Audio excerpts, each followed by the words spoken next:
So, Drew, thanks for joining. On today's episode of Saka's Is That So, we're going to be talking about some of the myths and misconceptions around innovation, but also the recruitment industry. So both simultaneously. And I know that that's something that you're really focused on. So the first question I really have is, how do companies try and foster the spirit of innovation? Do they typically try and do something in-house, or do they recruit innovative people in order to get that innovative sort of mindset?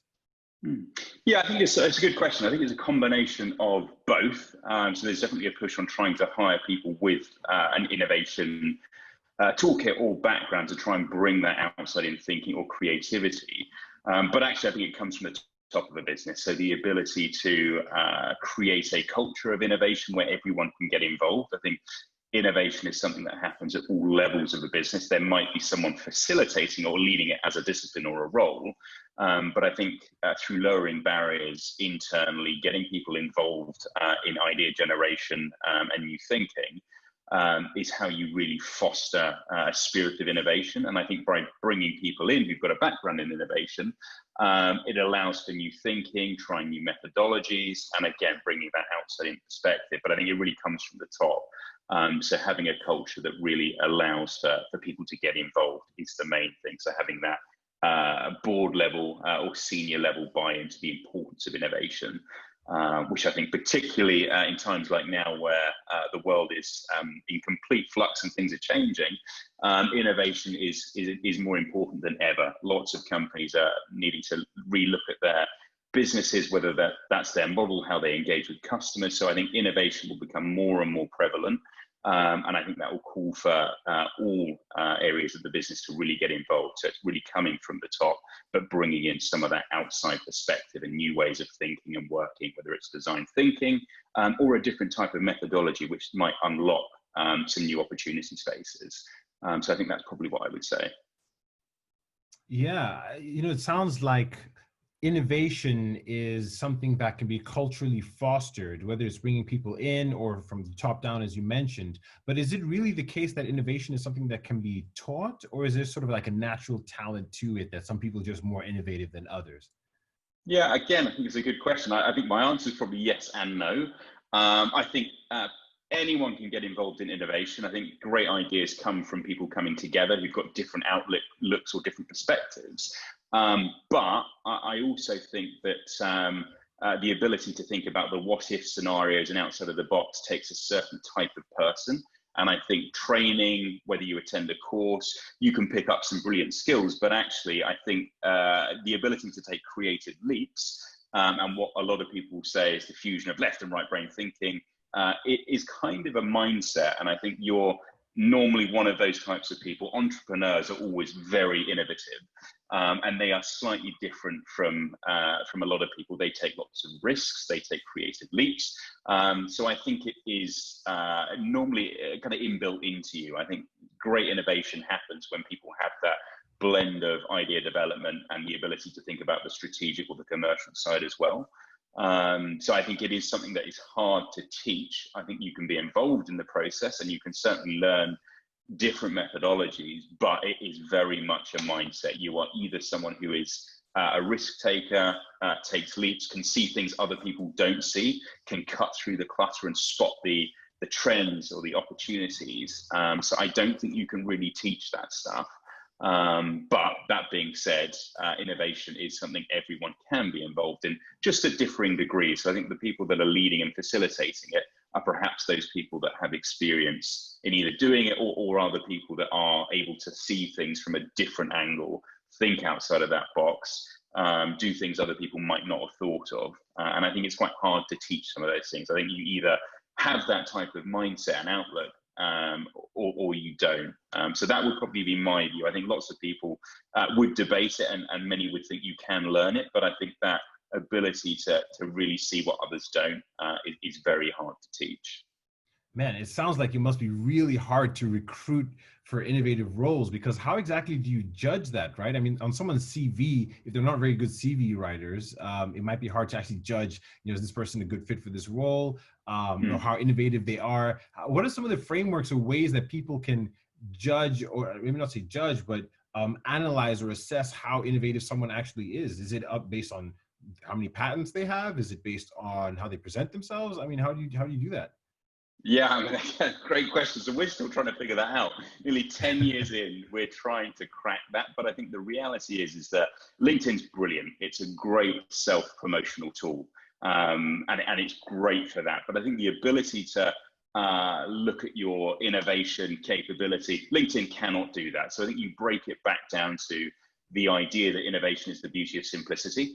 And it comes down to asking the right questions. So CVs, LinkedIn can do some of this stuff, but I think it's the way that you articulate your story. So innovation, certainly in the context of innovation consulting, and I'd imagine very similar in-house, is the ability to tell great stories. So that is what we look for when we are recruiting or interviewing people. It's their ability to kind of cut through that clutter, but really show simplicity. So asking them questions like, what was the problem? What was your solution? And what was the impact? But really honing in on what did you specifically do? I think that's what we're interested to understand. And then in that question, you start to get a sense of, were they the one that was supporting someone leading it? Or were they the one that had that big breakthrough idea?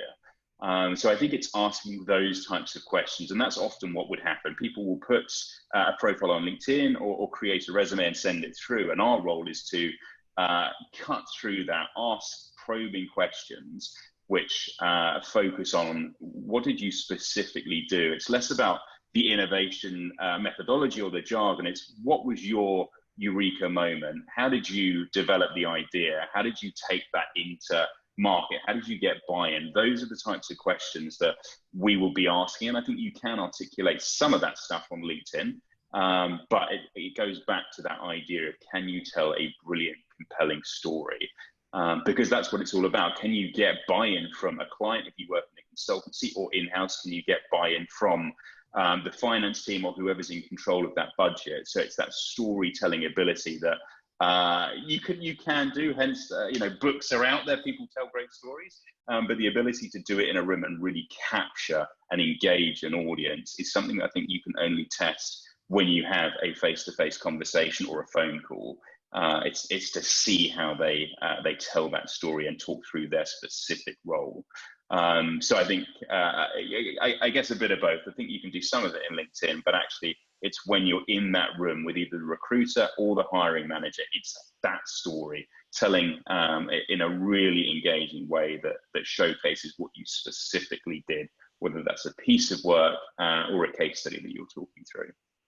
Yeah, I'm just wondering, how easy is it to get that opportunity to actually showcase that you know something, or that your skill set is relevant for the role? Because nowadays people put their stuff on LinkedIn or maybe into some sort of automated system. It looks for some keywords, and if you don't have those keywords, you don't get the opportunity to actually showcase and tell that story that you're talking about. So from a recruitment perspective, let's talk a little bit about the softwares versus the opportunity to actually physically network one-to-one. Is it a case that most companies are using the software and they filter our candidates that way, or is it a result of your networks? How do you balance that debate out from a recruitment perspective?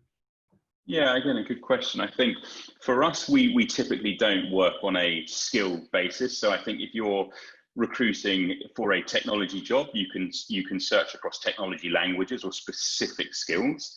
But actually innovation it's so diverse, which is why it's so exciting. It's such an eclectic mix of skill sets that you can't really search for specific things.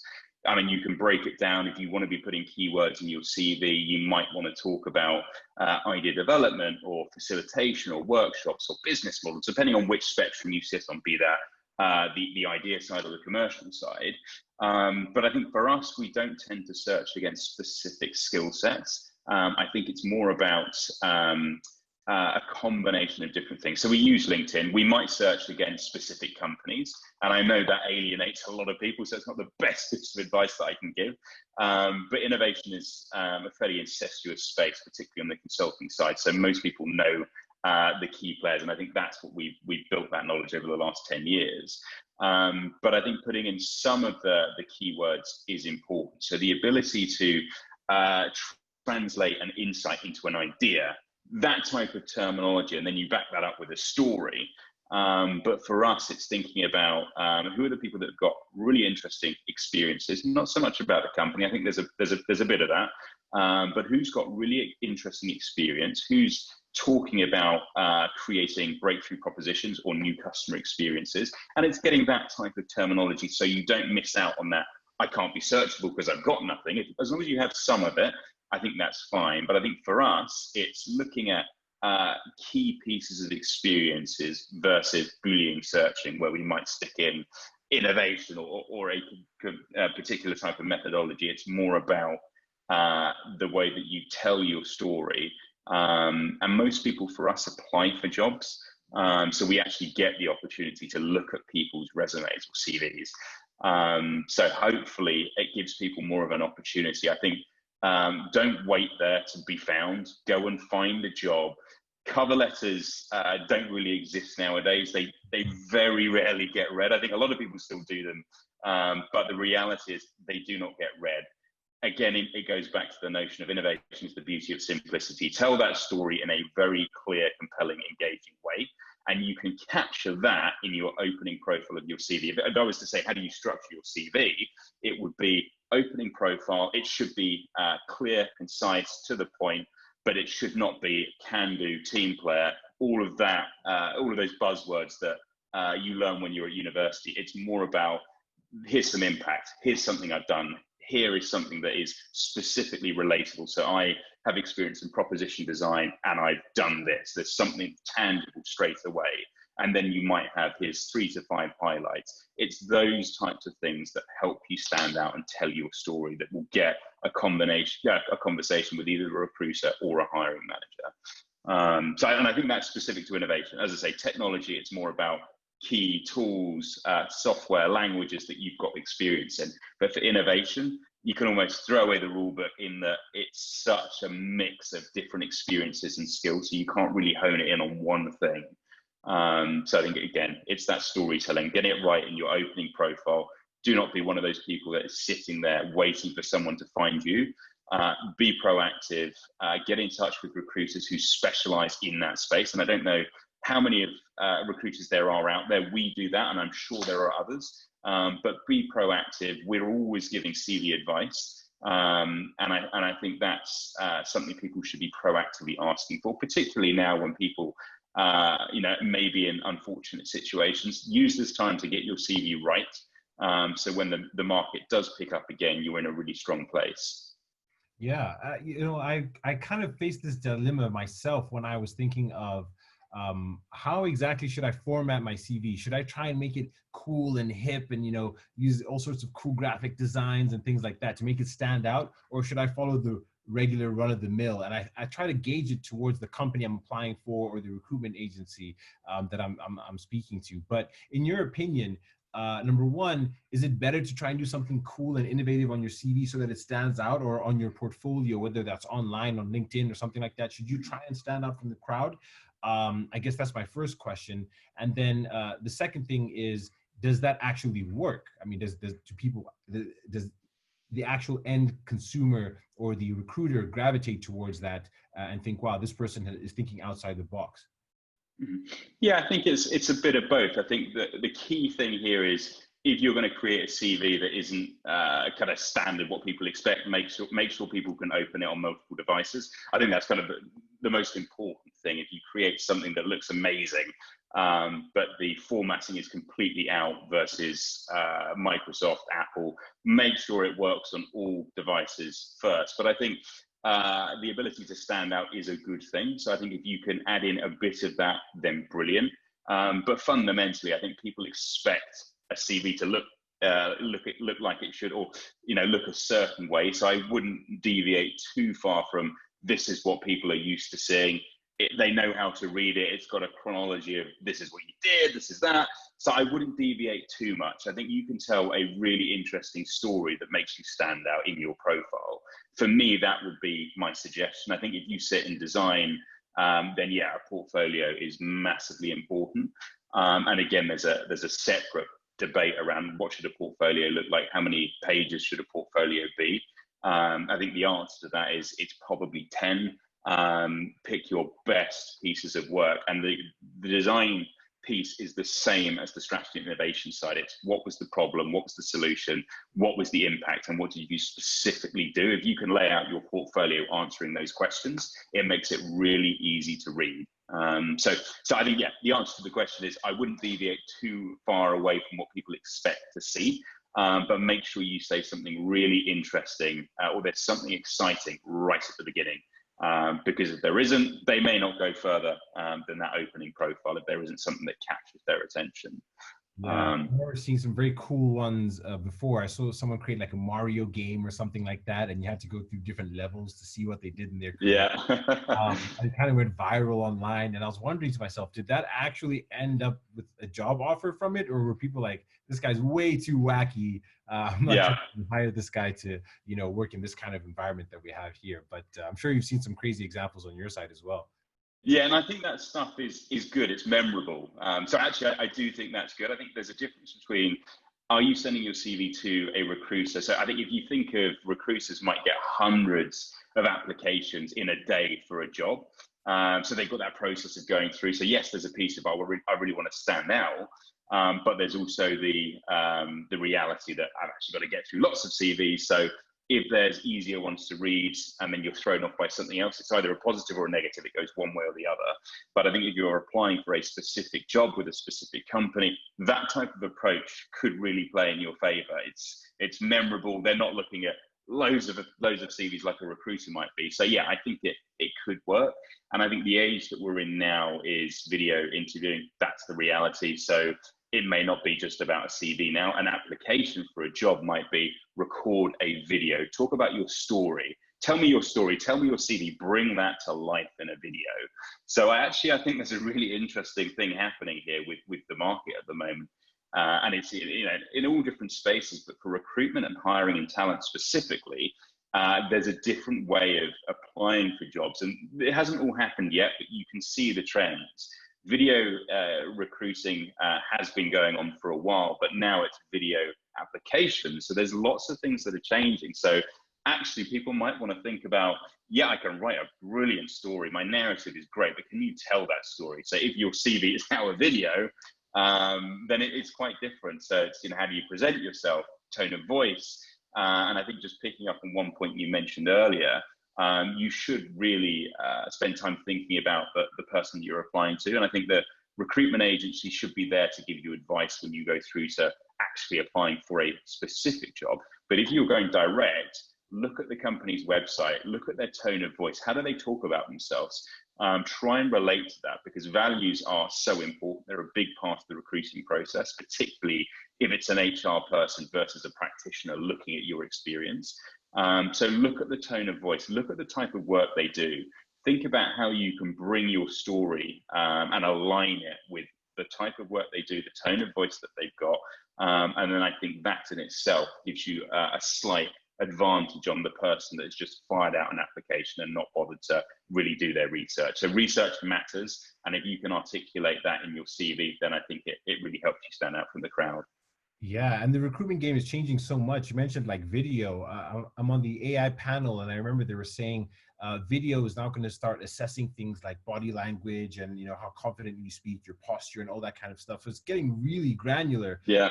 Because it's so costly for people to hire someone, and it doesn't work out. It costs companies a lot of money.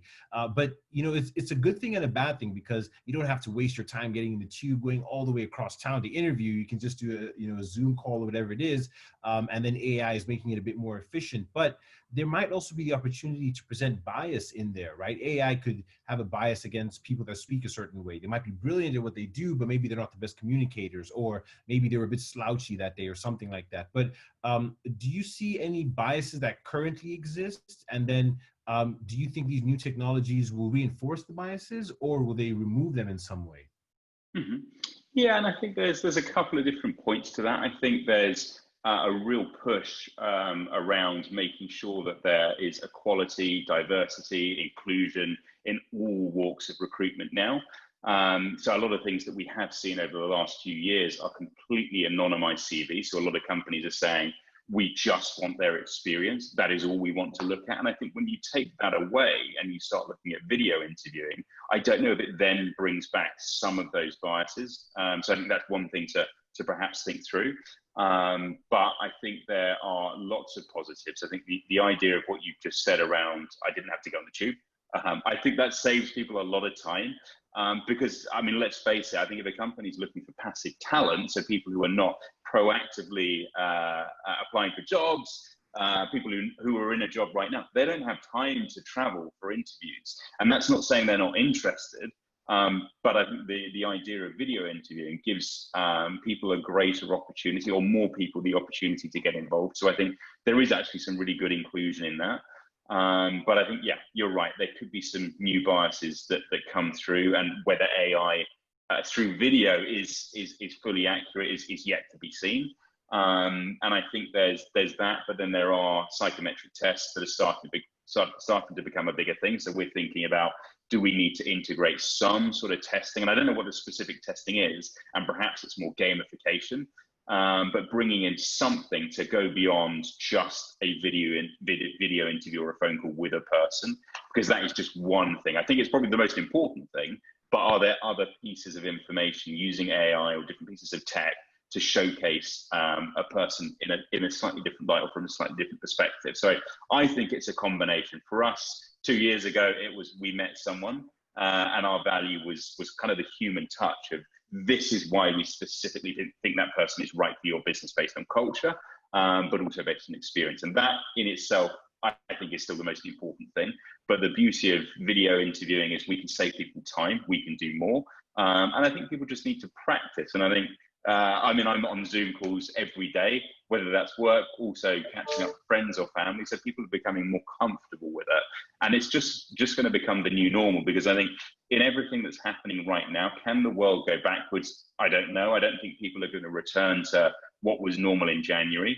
So people are going to need to adapt and move with the different trends. And this is a fairly obvious one for us. It's more video interviewing. It's reading and judging people to an extent on a platform like this, which is fair and not fair in some regards, because I think most people, with us specifically, say, I don't want to have a call. I want to sit down with you, grab a coffee, so we can actually build a bit of a relationship. So actually, I think there's some pieces that do miss in video, but I think it's just working through that. And then are there pieces of AI that can perhaps validate or test different things for people who are perhaps not as strong on a video call? But it'll be interesting to see how some of these things pan out. Yeah, most definitely. And especially with the whole remote working thing happening now. I mean, not too long ago, companies started to say, you can actually start to work from home a bit more extensively. And now they're thinking about making it permanent. And some companies actually have done that. And I don't know what the ramifications are from a recruitment perspective, but I think companies is sort of the new distributed workforce. Not everyone has to be in the office, which is a good thing, because then you don't all have to, circle around these mega cities and pay the expensive rent and things like that. So ultimately, maybe I don't have to pay as much for my employee salary, because now they can live out in, remote areas and things like that. So the world of remote work is changing. And you alluded to some things in terms of how it's changing the recruitment industry. But what do you see in the next year, 2 years, whatever it is, if companies wholeheartedly decide to adopt this remote working in its entirety? How do you think recruitment will change beyond the process of actually recruiting people? Is there anything else you think would change? Yeah, I think so. And I think we've got to be quite careful. And I think I can look at this from lots of perspectives. From me as an employer of my own staff, I think when you take away the four walls of an office, are you in some ways taking away the culture? Because I think we have a fairly diverse group of people. Some people like the socialization of being around people in the office. Some people naturally gravitate to, headphones in, I want to get my work done in the corner. But I think I know that's not the question we're asking, but I think it's one thing that people should be thinking about, and it's specific to innovation as well. How do you create a culture of innovation if you do not have four walls? The office is a massive part. It's kind of the beating heart of the business. I think when you take that away, that creates an opportunity space for innovation. So how do we solve for that challenge? And I think capability building and organizational design will look very different. But again, big opportunity space there. So I think recruiting will change. I think for us, we will still have an office. I think it's really important, specifically for having a culture. I think people work better when they can bounce ideas off each other. So we will still have that setup. I think the one thing that's going to change for us is that we will not be meeting people for the foreseeable future. We'll be doing video calls. I'm hopeful that that changes sooner rather than later, because I think people, as I think I said earlier, people get more value out of a coffee meeting where you can have a proper conversation, relax a little bit more. So I'm hopeful that that does come back. But for recruiting, the process will move more towards video and online testing, which I think has been happening anyway. I think there's some laggards that haven't really adopted to it, but now you have to. So I think those that can't pivot will be the ones that don't win, but those that can will be the success stories of what's to come over the next few years. Yeah, no, that makes sense. In terms of, I mean, just stepping back a little bit about recruitment in general terms, would you say that recruitment is primarily for people that are fresh out of school, that are just trying to find their first job, or is it, you know, seasoned executives would speak to a firm like yours, or they have a different caliber of company that they need to have a relationship with because they're at a higher level? But in general, there's this misconception that I only go to a recruiter when I'm coming out of college to get my first job, and after that, it's just me networking, and I don't need a recruiter after that. Yeah, so I think that, I mean, I guess I'm in a slightly biased position, but I think recruiters really play a critical role in helping people find the right career. I think, yes, networking is a massive part of it. We have an office in New York, and it is actually quite different. The alumni networks out there are huge, which I'm sure you know from your college days.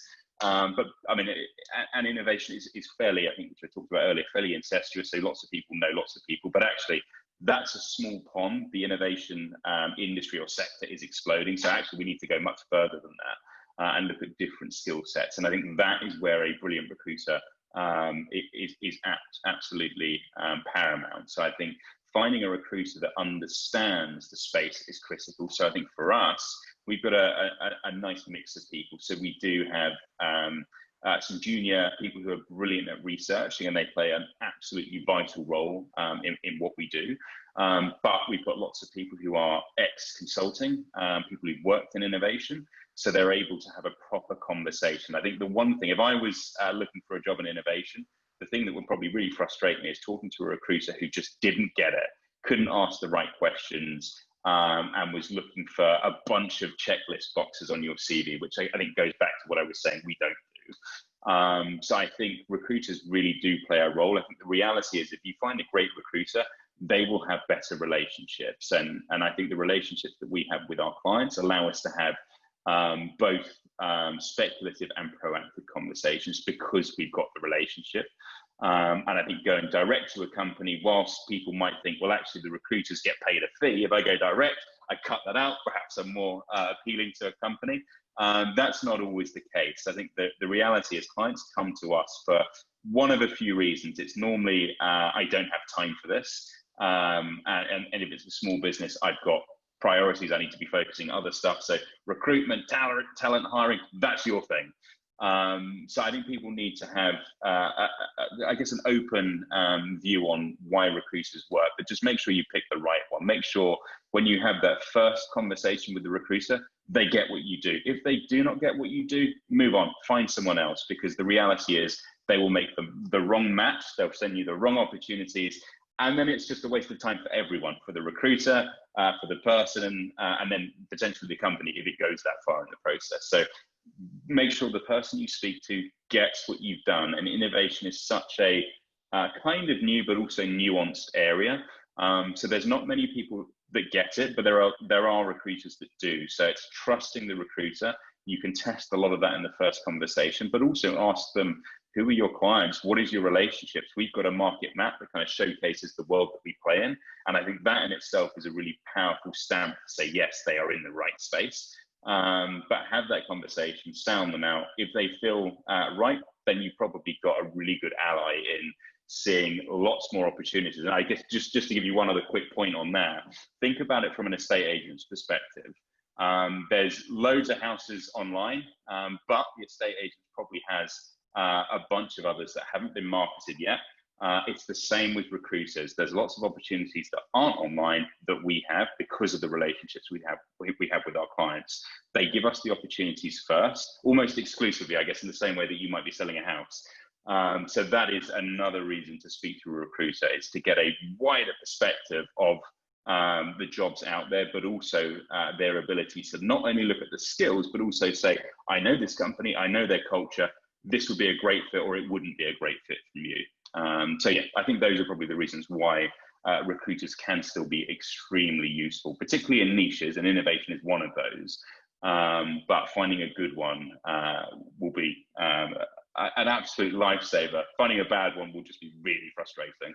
Oh man, tell me about it. I've had experiences like that, and the recruiter just is a very generic one, and they don't understand my space specifically. So you can tell that they don't know how to actually judge whether your answers are good or not, because they're not in that space, right? So having that niche is very important.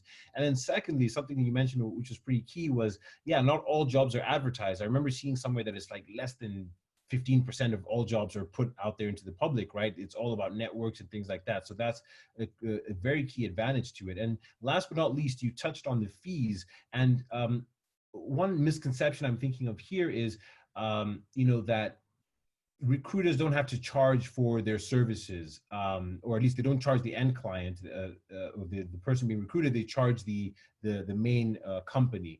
But is that always the model that works, or is that how it's always done? They only charge X% of the person's salary to the person that gets the hire, or are there other ways of charging? Do you sometimes charge the actual person being recruited? What's the sort of business model like? Yeah, and I think that's, I mean, we're looking at it at the moment. I think with the downtime that we've got, we're thinking about what is our proposition, what is our business model? Are there different ways of looking at the commercial side? And I think in the UK, there's specific legislation and rules around what you can and can't do. So charging candidates is something for actually finding a job. It's something that's quite difficult to do. I think there's pieces of advice and services you can sell to candidates which are slightly different, which might be, how do I tell that story? How do I get better at video interviewing or coaching? But I think charging them for finding a job is particularly hard in the UK. It's a little bit different in the US. So actually in the US, you see more of those models where candidates go to recruiters and pay a fee to say, look, go and find me my dream job. So that exists more in the US. But there's lots of different models out there. I think the most common contingent model is you place a candidate and you take a percentage of that person's first year annual salary, which their employer pays. So the candidate, the person employed, pays nothing. This is specific to us in the UK and lots of other recruiters. But that being said, we have a bunch of different models, like some of the other recruiters out there that are thinking about ways of doing things. One of them is being kind of almost an embedded internal recruiter that brings some outside in perspective. So we would charge a client almost a retainer. So they might say to us, look, we've got loads of work coming in, super ambitious plans, and we want to step change our growth over the next 6 months. To do that, we need to hire 30 people. Take that problem off my plate. So they would come to us with that. And on that type of scenario, that type of model, which is typically a startup that's got investment or a scale up, we would charge them a monthly retainer. And there's a small success fee, which I think is important for both sides when someone actually gets a job. But what it does is avoids those recruitment spikes. So if you think about contingent, you hire someone, huge placement fee. And that kind of spirals and spirals and spirals, where if you look at the retain model, what you're doing is allowing them to manage their cash flow better, avoid those spikes, and it really suits that type of business that says, I've got multiple hires to make, and it's a better model that kind of fits that. So there are different ways of doing it, and I think new ones will start to come out. I think recruiting is, by virtue of the type of business it's in, is sales generated. So salespeople specifically normally work towards commission or targets. So I think you've got to be careful which parts you tweak or change. But I think there are different ways of doing it. I think it's specific to the client. Is it one person you want, or are you trying to build a team? And I think the team thing has a slightly different retainer model than the traditional contingent one that might work slightly better.